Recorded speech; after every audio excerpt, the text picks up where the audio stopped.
নজর রাখতে হচ্ছে ওয়েদার আপডেটের দিকে। দুদিনের বৃষ্টিতে দক্ষিণবঙ্গে হাওয়া বদল, হাঁসফাঁস গরম থেকে স্বস্তি। আর দক্ষিণের জেলায় জেলায় বিকেল আর সন্ধ্যে ঝড় বৃষ্টি, স্বাভাবিকের নিচে রয়েছে পারদ। আজ দক্ষিণবঙ্গে কেমন ওয়েদার থাকবে এবং অবশ্যই উত্তরবঙ্গেও বা কেমন ওয়েদার থাকবে, পুরো বিষয়টার আপডেট নেব। আমাদের সঙ্গে রয়েছেন আমাদের প্রতিনিধি বিশ্বজিৎ সাহা। বিশ্বজিৎ, হাওয়া অফিস কি বলছে? জোনালা, প্রথমেই দক্ষিণবঙ্গের কথায় আসি, কারণ দক্ষিণবঙ্গে গতকাল যেভাবে কালবৈশাখী ঝড় এবং বৃষ্টি হয়েছে, কার্যত দুর্যোগের চেহারা নিয়েছে। কলকাতায় 88 কিলোমিটার গতিবেগে তীব্র ঝড়ের সঙ্গে প্রবল বৃষ্টি হয়েছে, আর এর ফলে তাপমাত্রা কমে গেছে। কলকাতায় স্বাভাবিকের তুলনায় আজ সকালে যে সর্বনিম্ন তাপমাত্রা এসেছে সেটাও 4 ডিগ্রির বেশি নিচে রয়েছে। এরকম কলকাতা সহ দক্ষিণবঙ্গের বেশিরভাগ জেলাতেই তাপমাত্রা দিনের এবং রাতের, অর্থাৎ সর্বোচ্চ ও সর্বনিম্ন দুটো তাপমাত্রাই স্বাভাবিকের নিচে রয়েছে।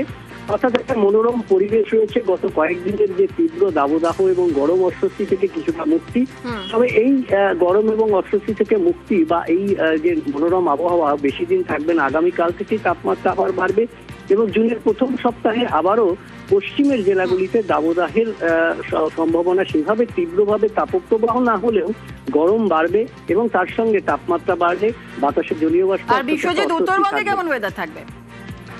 উত্তরবঙ্গেও আজও ঝড় বৃষ্টির সম্ভাবনা থাকছে। উত্তরবঙ্গে আজ নিচের দিকের জেলা অর্থাৎ মালদা এবং 2 দিনাজপুরে ঝড় বৃষ্টির সম্ভাবনা। 30 থেকে 50 কিলোমিটার গতিবেগে ঝড়ের সঙ্গে বৃষ্টির সম্ভাবনা থাকবে। আগামীকাল থেকে উত্তরবঙ্গেও বৃষ্টির সম্ভাবনা কমবে। তবে উত্তরবঙ্গের জন্য একটা সুখবর রয়েছে যে আগামী জুন মাসের 2 তারিখ থেকে আবার বৃষ্টি শুরু হতে হবে এবং সেই বৃষ্টিটা প্রাক বর্ষার বৃষ্টি বলেই মনে করছেন আবহাওয়া বিজ্ঞানীরা। কারণ জুনের প্রথম সপ্তাহের দিকে উত্তর পূর্ব ভারতে বর্ষা ঢুকে পড়ার একটা সম্ভাবনা তৈরি হয়েছে।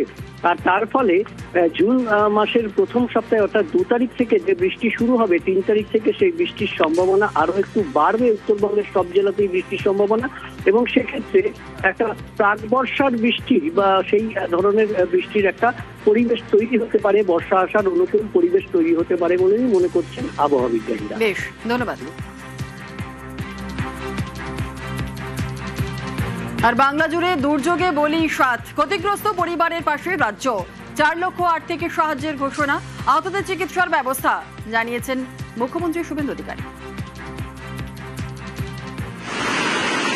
রাজ্যের বহু জায়গায় সাউথ 24 পরগনা, নর্থ, হাওড়া, হুগলি, পশ্চিম মেদিনীপুর এবং পুরুলিয়া অনেক জায়গা থেকেই বড় বড় গাছ পড়ে যাওয়া।